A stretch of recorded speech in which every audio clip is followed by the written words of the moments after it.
Very good morning, my dear student. Student, as you know that at present admission of partner chapter is going on, and at present accounting treatment goodwill topic is going on. And yesterday I explained that how to write off the goodwill and what's the general entries of it. And now we will do the question. My dear student, today I will discuss a question in which all the condition will be applied. Now I will read the question. Sonu and Vibhu are partners, sharing profit in the ratio of 2:1. My dear student, Sonu and Vibhu is a partner, and old ratio of Sonu and Vibhu is a 2:1. They admit Vikas as a partner. वो विकास को admit करते हैं partner के रूप में for 1/4 share. His share of goodwill rupees 18,000. My dear student, his share of goodwill rupees 18,000. It means Vikas share of goodwill. This is not the total goodwill of the firm. This is a goodwill only of Vikas because here is written his share of goodwill is rupees 18,000. उसकी goodwill 18,000 रुपये किसकी? विकास की. और विकास को 18,000 रुपये लेके आने चाहिए. बट अब हम कंडीशन को चेक करेंगे कि वो लाया नहीं लाया, और उसके according we will make the general entries. आगे कहते हैं give general entries in the following cases. Number 1, a case, if the amount of goodwill is paid privately. My dear student, you know very well about it. अगर privately paid किया जाता तो no entry will be made. तो आप कहेंगे solution में आएंगे. Solution. My dear student, first of all you will write old ratio of Sonu and Vibhu 2:1. जो क्वेश्चन में लिखा है उसे लिखेंगे. New partners of Vikas, Vikas share is equal to 1/4 share, and Vikas share of goodwill is equal to 18,000, और विकास को 18,000 goodwill लानी चाहिए. Case first, no entry because goodwill is paid privately by the Vikas to the sacrificing partners. So it means no entry. But my dear student, if we are doing this question, treatment of goodwill we are doing, then in this there is very important thing that there should be the sacrificing ratio. But in this question sacrificing ratio की कोई बात नहीं कही गई. Sonu and Vibhu are partner sharing profit loss in the ratio 2:1. This old ratio we have written in the solution. They admit Vikas as a partner for 1/4 share. We have written his share of goodwill 18,000. We have written. तीनों बातों को हमने यहाँ पर note कर लिया है. But यहाँ पर इन्होंने नहीं बताया है कि what is the sacrificing ratio of Sonu and Vibhu. My dear student, बहुत ध्यान से एक बात को समझने की कोशिश करेगा. When only 2 condition is given in this question, old ratio of the partners and new partners share is given. तो रेशियो निकालने के लिए, बिकॉज विकास शेयर गुडविल से रेशियो का कोई रिलेशन नहीं है. यहाँ पर हम देखते हैं कि ओल्ड रेशियो इतना है और विकास का शेयर 1/4 शेयर यहाँ पर है. तो अगर केवल इतनी इन्फॉर्मेशन है, ओल्ड रेशियो और न्यू पार्टनर का शेयर, केवल इतनी इन्फॉर्मेशन है, तो आपका क्वेश्चन करने का तरीका होता है, if you want to calculate the sacrificing ratio, तो आपको क्वेश्चन करने का तरीका let total share is equal to 1 then remaining share. इस तरह से अपने क्वेश्चन को आपको सिखाया माय डियर स्टूडेंट. बट आपको यहाँ पर कैलकुलेट करने की ज़रूरत नहीं what is the sacrificing ratio. My dear student, केवल अगर 2 कंडीशन क्वेश्चन में देगी, old ratio and new partner का शेयर, और आपको लगता है क्वेश्चन इस तरह से होगा let total share is equal to 1, तो जो आपका ओल्ड रेशियो है वही आपका सैक्रिफाइसिंग होगा in that condition. What is the reason? Reason is this my dear student. Suppose there is a 2 partner, A B is a 2 partner, ratio is a 1:1. There is a equal ratio, दोनों का equal ratio है. अब एक नया partner business के अंदर आता है और वो कहता है कि भाई मैं तो 1/4 शेयर लूँगा, तो कुछ शेयर ये सेक्रीफाइस करेगा, कुछ शेयर ये सेक्रीफाइस करेगा, और नए पार्टनर सी को 1/4 शेयर मिल जाएगा 1/4. लेकिन ये दोनों कितना सेक्रीफाइस करेंगे? या तो क्वेश्चन में गिवन हो what is the old ratio इतना है 1:1, तो what is the new ratio, then we can calculate. या बताया जाए कि कौन कितना सेक्रीफाइस करेगा, या बताया जाए कि C is a new partner and C will acquired from A and B कितना कितना वो एक्वायर्ड करेगा। बहुत सारी कंडीशंस हमने सीखी माय डियर स्टूडेंट, लेकिन कुछ ना बताया जाए, केवल इतना बताया जाए old partner this, old ratio this and new partner will come and new partner will take इतना शेयर लेने वाला है। तो इन दैट कंडीशन भाई जितना इसके पास है वो इस रेशो में, जिसका इतना भाई इस रेशो में सेक्रीफाइस करेगा। इट्स मीन अगर ओल्ड रेशो 1:1 है तो उनका सेक्रीफाइसिंग रेशो भी 1:1 होना चाहिए।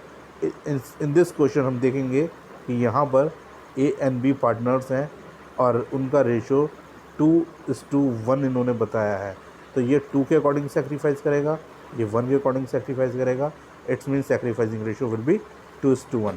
तो अगर आपको लगता है क्वेश्चन के अंदर केवल old ratio new partner share given है, तो डेफिनेटली हमें कैलकुलेशन की ज़रूरत नहीं है। Already we know very well about it that old ratio is 2:1 and sacrificing ratio will be is equal to 2:1. If you want to calculate, then you can calculate. It is very easy thing. Let total share is equal to 1, then remaining share, and then you calculate the sacrificing ratio also. So sacrificing ratio is equal to 2:1. Now we can check the second condition. Second condition is this. Second condition, if the goodwill is received in cash and retained in the business, और business के अंदर ही रहेगी, एक नया partner goodwill का पैसा लेके आया and retained in the business, business के अंदर ही वो पैसा रहेगा। In that condition we will make the only two entry we will make. Number 1 is the cash account debit. Cash account debit इसलिए because cash comes in and to premium for goodwill, और amount is 18,000 because we know very well about it that Vikas share of goodwill is equal to 18,000 rupees. विकास की goodwill 18,000 रुपये है, तो वही 18,000 रुपये वो लेके आएगा। तो cash account debit to premium for goodwill account, this entry first entry, and second entry is premium for goodwill account debit.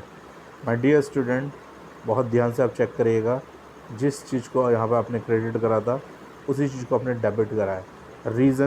Reason is this because cash account debit to premium for goodwill account, premium for goodwill को आप जब distribute करेंगे तो वो ख़त्म होगा।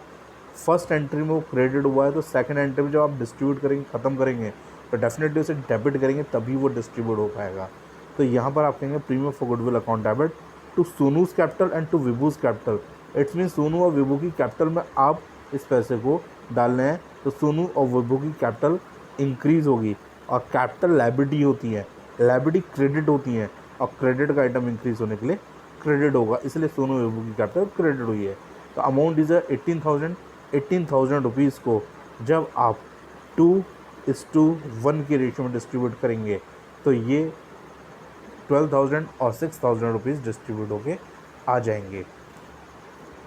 Now we will come on the third point. Third point says C point, if goodwill is received in cash and withdrawn by old partner.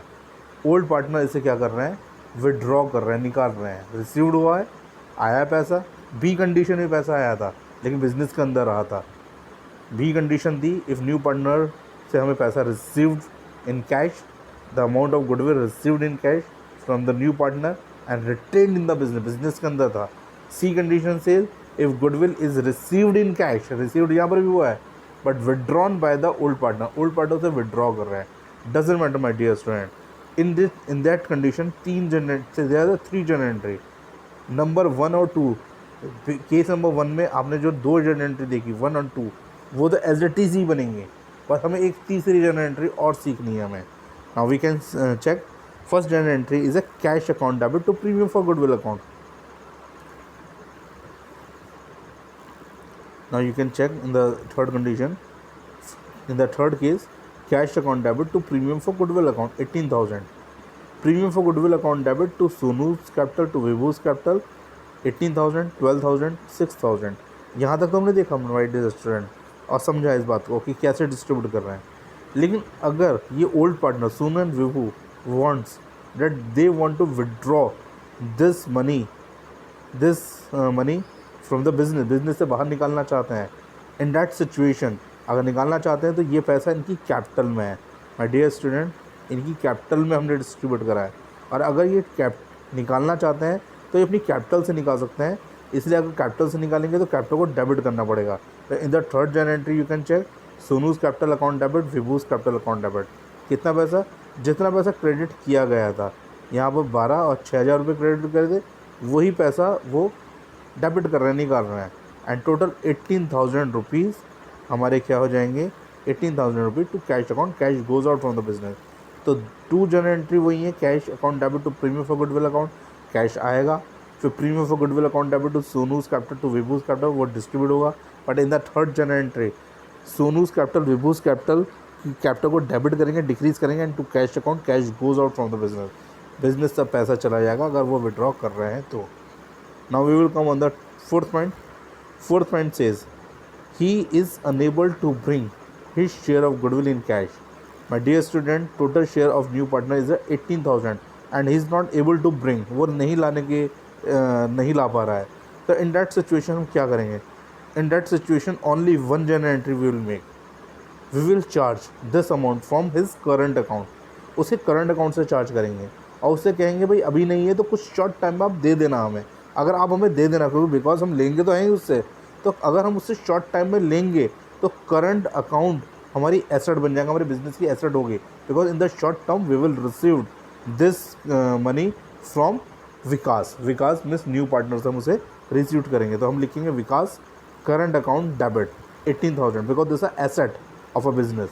और जो आपने उसे चार्ज कर ही लिया है तो definitely we can distribute in the Sonu and Vibhu. Sonu Vibhu में distribute करेंगे तो उनकी कैपिटल में ये पैसा चला जाएगा और कैपिटल को इंक्रीज करने के लिए क्रेडिट करेंगे. The to Sonu's capital account to Vibhu's capital account and in the sacrificing ratio amount is 12,000 and 6,000. तो 2:1 के रेशियो में हम इन्हें डिस्ट्रीब्यूट कर देंगे माय डियर स्टूडेंट. तो डियर स्टूडेंट, इस तरह से हमने आपको ये चारों कंडीशन को क्लियर किया है कि किस तरह से हम ये कर सकते हैं. I hope that you understood all the points and now you can attempt the assignment question. Thank you very much, my dear student.